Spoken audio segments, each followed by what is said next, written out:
And the farmers were just walking away from their farms. They couldn't do anything with them. They tried all kinds of chemicals, and nothing was happening. So we went down there, and the only thing we asked was that a government agricultural official come and document the pre-existing conditions, and at least once a month come back and see the progress of the land. And they went down there and just did this fire ceremony, not just Agnihotra, but it includes some other fires as well when you're dealing with a disease like that. And in less than 4 months, it was a completely healthy farm. The bananas were looking better than they ever have. The diseases, the funguses were 95% reduced. And so since then, the government has endorsed this. They've done many trials. They got a lot of documentation about how it heals the land. Our teacher was actually invited to become a paid consultant by the Peruvian government. But he said, no, just give me a permanent visa and that'll be enough. Just come and go as freely as you could. So there's documentation there. There's a couple in Peru that have been doing a great job documenting people's testimonials of their own healing, their farming experiences, the healings of their animals, and all of these, so many testimonials can be read about on a website that's called HOMA, HOMA, numeral1.com. Why the copper pyramid? Explain it to us. Well, copper and gold both have this healing vibration to them. Copper's cheaper, so we're going to use that. The pyramid shape is well known to emanate vibrations, and this particular size and shape have been given for this time, for this process. It used to take many educated Brahmins a fair amount of time to do a healing Agnihotra fire, but it would do the entire community. The conditions today require that anybody in their home be able to perform this themselves. So the essence of this process, it's been reduced to the bare minimum that can be done to achieve these same results. So the pyramid is it's very small, the process is very small, but it still has the same healing effects. You're burning ghee, dried cow dung, which is manure, a little bit of brown rice. And when that's burned, what is it said to do? Is it the mixing of all these? What does this mean? Is there a translation or? Well, each of the items has its own properties and effects. The cow is considered sacred in India, and it's because the properties of the cow have medicinal value.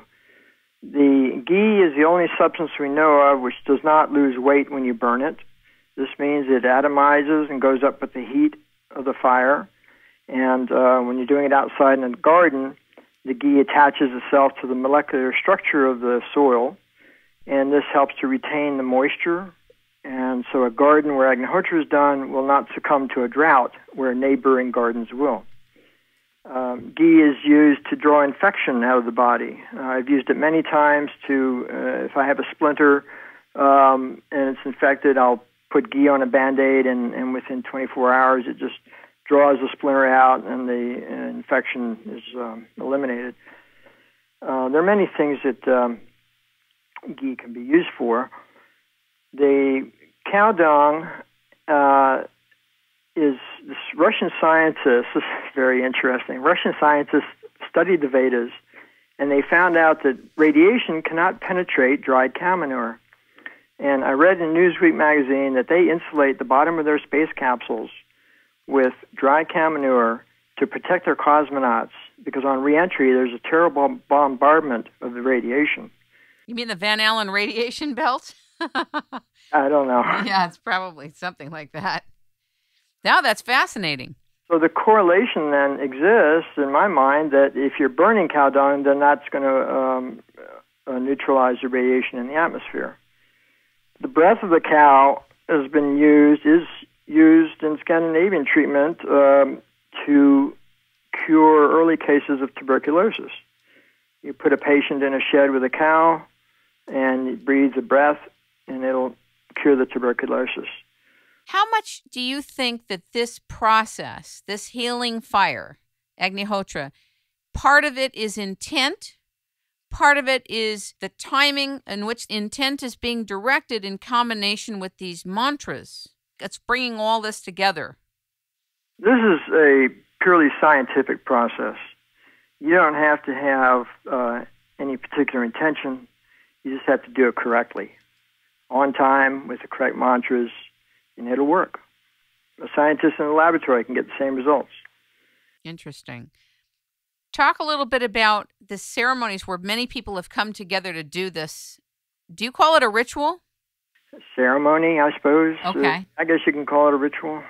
How do we get the healing mantras, and how are they selected? Well, this knowledge was resuscitated by divine will, and all of this knowledge is available on the website, agnihotri.org, and there are many other websites also that we're working together around the world. But the process is free of charge, and the knowledge is free of charge. The mantras are free, the timings are free, and the only thing you need to acquire really is the pyramid. There are websites where you can buy all sorts of copper goodies, but the only thing that's important is the pyramid itself. How has it been working for you, and are there some stories that you can share with our listeners? Well, I'm very healthy. Of course, I always was very healthy, so I don't know that is indicative of anything. I have seen the protection that this provides. In an automobile accident on my way to India once, a friend was driving me up, and we got broadsided by a vehicle. It flipped us over twice. We landed on the roof of the car, smashed all the windows out. I wasn't wearing a seatbelt, and I came out totally unscathed. My heartbeat didn't even race. And I've seen many other instances in traffic where when an accident should have happened, it didn't. So I've seen the protection there, and of course that's a lot of people have seen that do Agnihotra. Other than that, I've seen my kids grow up in it. I have 3 children. They're all grown up and out of the house now, but they're all healthy. They've got good heads on their shoulders. I'm sure a lot of people listening are thinking, okay, where am I going to get cow dung? Dried cow dung. There are so many cows out there that if you're living anywhere near the edge of a city or out in the country, you can certainly get it yourself. I sell probably the most cow dung in the country, and it's actually a booming business. But I really can't keep up with the demand, and because I have to make all the pyramids and all the other copper stuff and do everything else that's involved in this, but I do what I can. You're a craftsman, aren't you?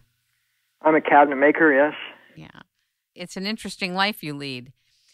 Talk a little bit about the fact that it doesn't matter what religion you've been born into or that are currently practicing, because I think a lot of people may think if you don't know Ayurveda, if you don't know these mantras, if you haven't grown up in Hinduism, that it doesn't really matter. That's the beauty of it. Because it's a science and it has healing effects, which anybody can witness, anybody can do it. There are thousands of, I'm not going to say thousands, but there are hundreds of Catholics. Well, there are thousands of Catholics, very devoted Catholics in South America performing this. There are nuns down there performing it. Every religion around the world, any religion can do this, any person belonging to any religion, because it's not a religious process. The Sanskrit sounds a lot like Hindu, but it's not. And because it's a scientific process, if you want to be healthier, if you want to rid yourself of the effects of pollution from your life, you can do it. And it just takes a few minutes each day, no strings attached. When did Agnihotra